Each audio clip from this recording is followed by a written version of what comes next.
with the EIU offensive coordinator John Kuceyeski. And Coach, you got a little different relationship with Coach Cushing than some of the other guys, and the fact that you don't have as much of the Northwestern ties as maybe some of the other guys that are on the staff, but do have a pre-existing relationship with him. Yeah. So I was lucky enough to work with Coach Cushing in the offensive line at Northwestern as a graduate assistant. So right when I was getting there in the beginning of my coaching career, and was able to take quite a bit from him and learn from him in the start of this. And really the thing for me was how he did everything, how prepared he was as a coach. Is something I took as a young guy and took and ran with in my career. And it's funny, you look back, and I didn't really know then that he would eventually, call me to join him here. I just kind of worked as hard as I could for him, and things worked out great, and happy to be in Charleston. Now you have a lot of different experiences at several different schools. We're student assistant at Penn State, and so you've seen a lot of different offenses in your career. Is that going to kind of be, I guess, a mixture of those types of things as you put together the offense here at Eastern? Yeah, I've had some great leaders, the people I've been able to learn from, obviously starting with Coach Cushing and Coach McCall at Northwestern, then having the chance to go to Toledo and learn from Coach Campbell and Coach Manning, and then with them at Iowa State, and then the last few years at Cornell University. I think your experiences mold who you are, how you do things, kind of creates what I want to do on the football field as a coach, as a person, and the scheme, really, it's a little bit overrated. We got to make sure we're doing it right, the how, doing that right, the culture, and then we'll get the scheme squared away as coaches.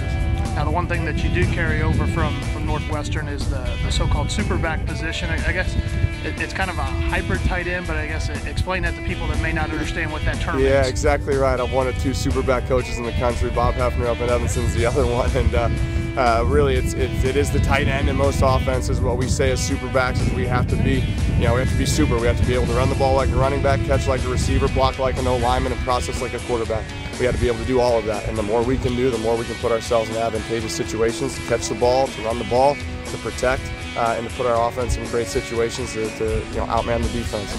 Now, sometimes I would say that the harder part of a brand new install is offense as opposed to defense. Kind of, how have you guys gone about this? A lot of it has probably been in the film room, in the meeting room, but now you get out on the field and they actually have to, I guess, put their money where their mouth is. Yeah, it's been fun, and so it's been really fluid. So we as coaches spent a lot of the month of February building an unbelievable playbook, and really there's too much in there, and there's too much to get done in 15 practices, and we know that, we understand that. So what we're doing is we're seeing what our guys are able to comprehend, see how they're able to process. We took back and pulled the install for Tuesday to just play fast and play together, and now we're going to dial the install up and see what we're able to handle. And really it's players, formations, plays, see who the best players are, put them in situations to win, and that's what our offense will be based upon. So really looking to see what these guys can do, because we took this field as new coaches, and not, other than watching the film from last year, have never really had personal experiences with these players on the football field. And so now we're really learning about these guys and what they can process. The more they can process, the more we'll give them. But happy with the way that they're running to the football and doing the little things right now. Now, I know in some of the skill positions in particular, you guys have some veteran guys that are back from last year, but a new offense, and I guess that means all those guys, every position is really up for grabs, and those guys come out and battle for those spots. Heck yeah, that's the best part for us as coaches right now. Competition breeds excellence, and that's what we have with our groups right now. From every single position, we have guys that have played in the arena, and you can see because they're trusting their skill set out here, and they're running with it. And there's some guys, some young freshmen that are impressive, but just haven't consistently put the plays together yet. So you're hoping some of those older guys take those younger guys under their wing and take them along with them, get them one day better so that we can be better. But yeah, it has been great competition, and yeah, it's been open competition. I appreciate your time. Thanks. Awesome. Thank you. Go Panthers.